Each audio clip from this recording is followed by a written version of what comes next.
Hi, my name is Charmonique and I'm the writer behind Cross Tinted Glasses. And I would just love to share with you why I started to write this blog in the first place. So it's actually been a long time coming that I had this unbelievable unease in my heart about the messages that the popular culture is sending our children. In fact, I couldn't really articulate it well, and there was something off, but I couldn't put my finger on it. I spent many an evening on my couch trying to explain to my husband why I was so uneasy or restless about a slogan on a t-shirt or a social media post or a comment that my children made in passing.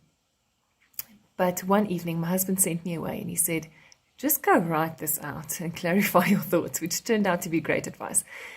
I sat down and I started writing and praying and writing and praying, and it was miraculous, I think, because I was able to go back to him and I said, I think I have it. I think everything that bothers me could be summarized within the concept of worldview. I was concerned that my children were forming a worldview that was not the Christian biblical worldview that I wanted for them.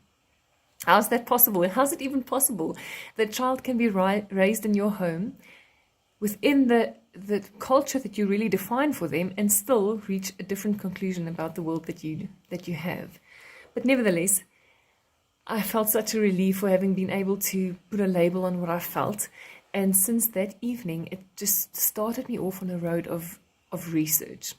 I started reading as much as I can about the topic, attending online seminars and conferences and everything that I could to gather information on this topic that I felt in my heart just would have such an immense impact on the future of my children.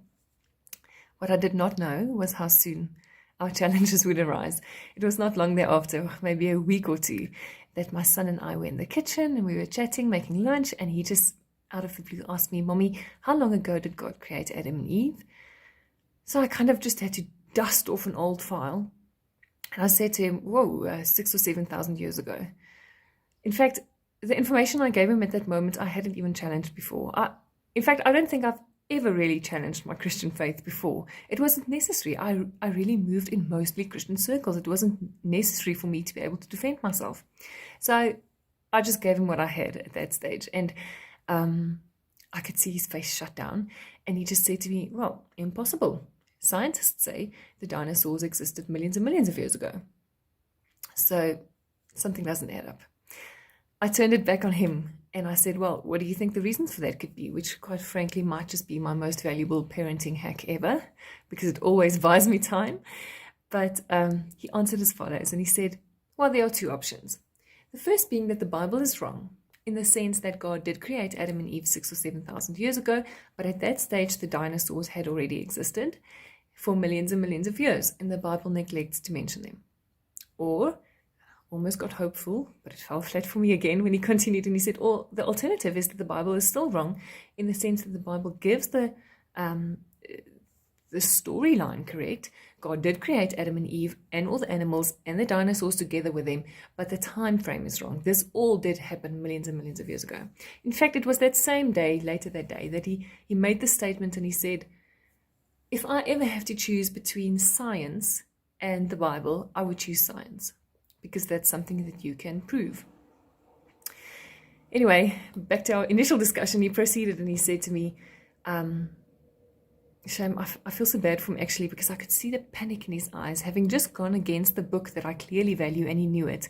And he made this following statement that really was the crux of the issue for me. And he said, Mommy, I'm not saying that the Bible isn't great. I think it's great, and I think there's a lot we can learn from it. I just don't think it was meant to be factually accurate.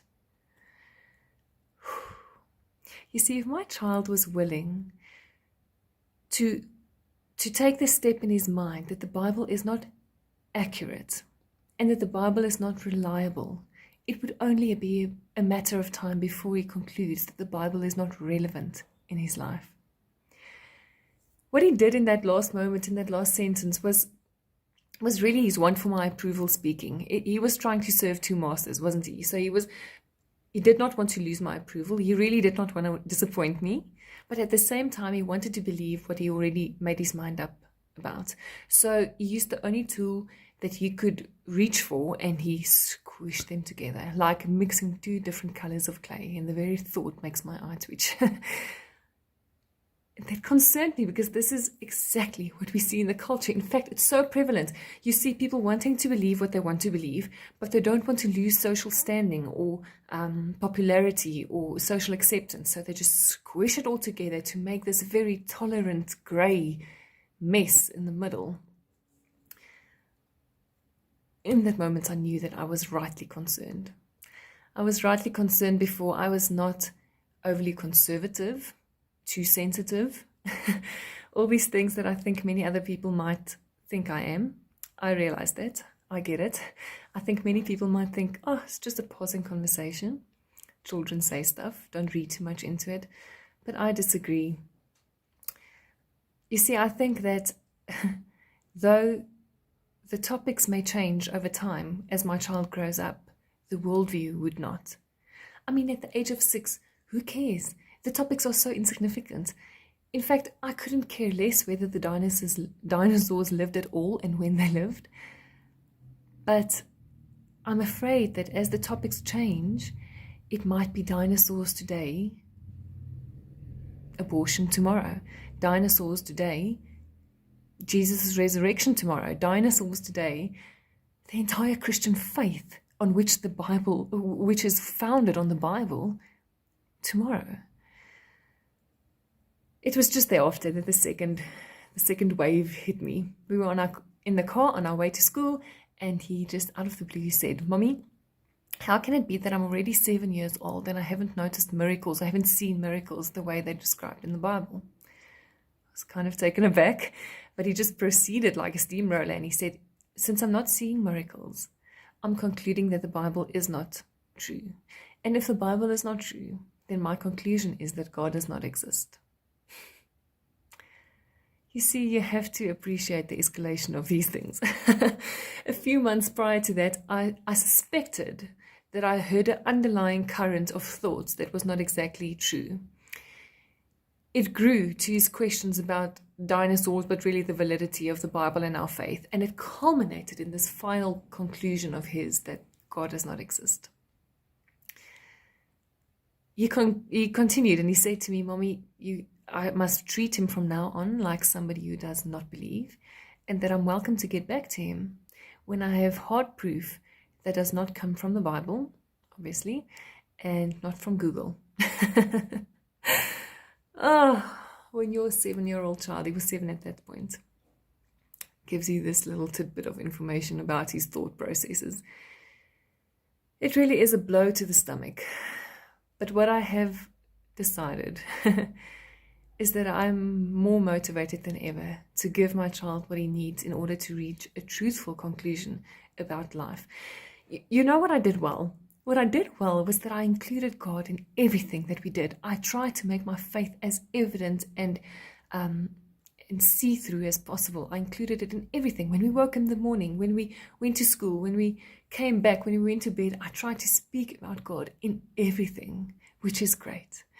But what I did not do well is I never addressed the fundamental building blocks of our faith, what we believe as Christians, why we believe it, and that we have a defendable worldview.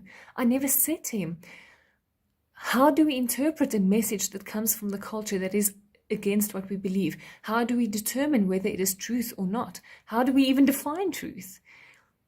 I think this way of thinking about things, of critically analyzing problems that we are facing or messages that we are getting, would be so imperative for the future of our children. When I grew up, the culture and the church kind of held hands.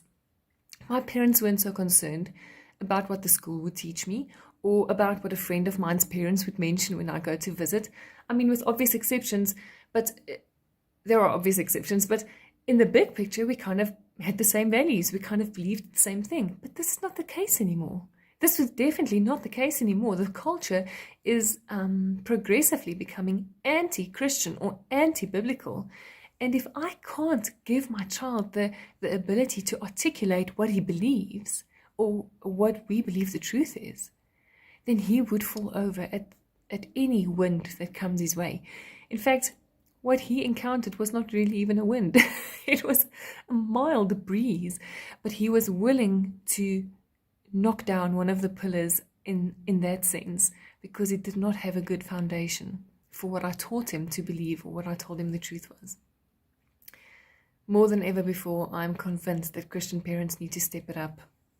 I'm convinced that we need to do the work of giving our children an articulate faith, a way to really be able to say what we believe and why we believe it. I think that my success would not be measured in terms of social acceptance. In fact, I think what I'm saying here is a message that is really countercultural and socially unacceptable. So I'm under no illusion that it might be popular, but I do think that our success would be measured in terms of children who are willing and taught to see the world through cross-tinted glasses, that their faith could be heartfelt but articulate and intellectually challenged. This is why I write. This is why I write. I have an immense need to challenge the culture. I have absolutely no idea why, but I feel such a need to do so. I want to speak the truth as opposed to the cultural lies that we see really going rampant every day. And I want to parent intentionally for a biblical worldview. I would love to share this journey with you. Welcome.